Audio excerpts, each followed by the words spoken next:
Well, Rob Thomas has always had a love affair with Australia. We've been pretty good to him over the years, and for the past 30, whether it's with his band Matchbox 20 or solo, the singer loves us. So much so, he's coming back. Rob Thomas, it is great to see you, sir. How are you doing? Very well, man. It's good to see you again. You're in the studio in New York, it looks like, working on stuff. What are you doing? Well, this is my home studio, and I've put the record down on the All Night Days record. It's officially done. It's officially mastered. It's ready to go. It's ready to be toured. So the hard part is done, and now it's the easy part of enjoying it. How exciting is that? Yeah, you know, it's always really exciting. I think, you know, you keep working on songs until you feel like you've made a good record, and then you want to go record that record. And so, you know, I spent a lot of time curating to make sure I had the right songs for this record.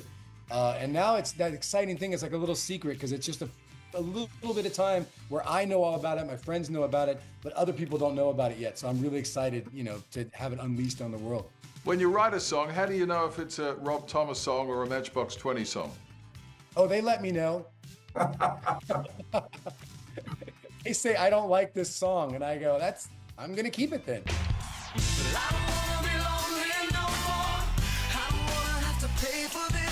So like if you make a record, I probably write, no exaggeration, 3 records worth of material.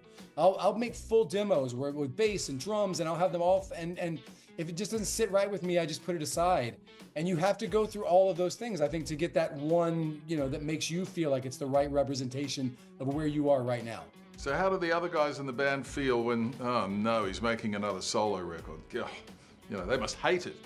I mean, sometimes, you know, it's not easy because it means that they can't work in Matchbox 20 if I'm working solo. They can do other things, Correct. And they do.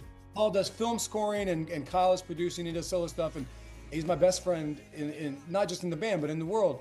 And I think the way that he put it was, you know, he can't begrudge his best friend doing something that brings him joy just because it's an inconvenience to him. Well, I remember talking to you back in the day when you recorded Smooth with Carlos Santana, and the band went, well, there we go, there goes the band, boom. Forget about Matchbox, right?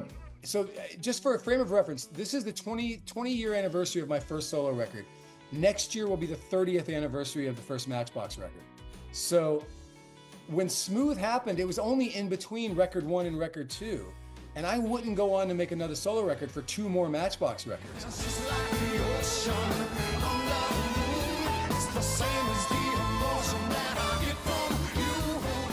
30 years of Matchbox 20, how do you celebrate that? Well, you know, I think we're going to figure that out as we go along. I think we'll also be doing some stuff, making some changes, making some moves. And I don't know that we're going to make a record. Honestly, I think that we want to make this about a retrospective. So I think that we're going to try and find new ways to reintroduce a lot of people to some of the old music. And maybe you do a Matchbox 20 tour next year. Oh, without a doubt. Matchbox 20 will be touring as long as my knees will allow it.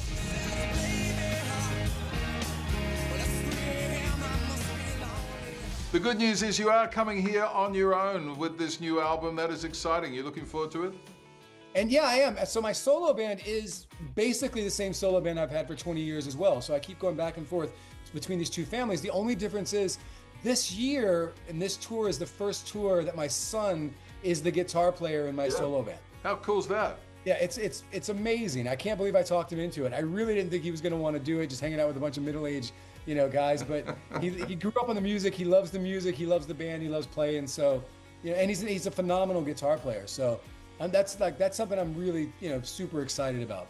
Rob, you've had so much success, mate, and well deserved. But I kind of respect the fact that it didn't come easily. When the first album first came out, you know, it wasn't an instant out of the box, was it?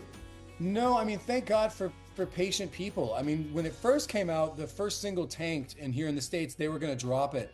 And it was, you know, just the luck of the draw that one radio station started playing this song, Push, that wasn't a single yet. And it like became the #1 song in that market immediately.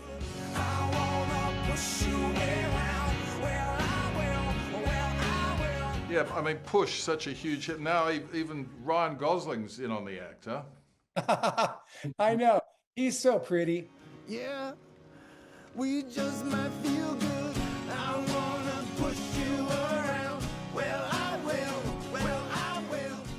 All Night Days, great title, brings back sort of Hard Day's Night kind of vibes. But when was the last time you had an all-nighter? It's been a while, Rich. The title came from the idea that when somebody said, they're like, oh, you remember we used to hang out all night long. We used to just stay out all night. And I said, yeah, I think my all night days are over. And then that was where the title sprung from. If you Google it, it doesn't exist. Like when this record's out, this will be the only time that those three words would kind of came together that way. There's there's been all day and all night, but All Night Days is in somehow wholly original, and that made me feel good. That seemed like intuitive, like it was the right title.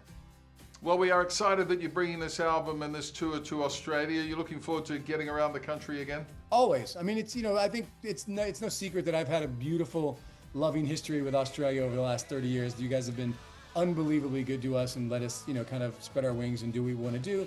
And I think we share a lot of sensibilities. I think I think if you're just not up your own ass, you're easy to get along with over there. Yeah. Well, the love affair continues. It's a big show in Brisbane, the last show of the tour as well. That's going to be a nice one. Yeah, everybody's been talking about it. I haven't played this yet, but everyone says it's a beautiful venue to play. So I'm excited to have something new that I haven't done over in Australia.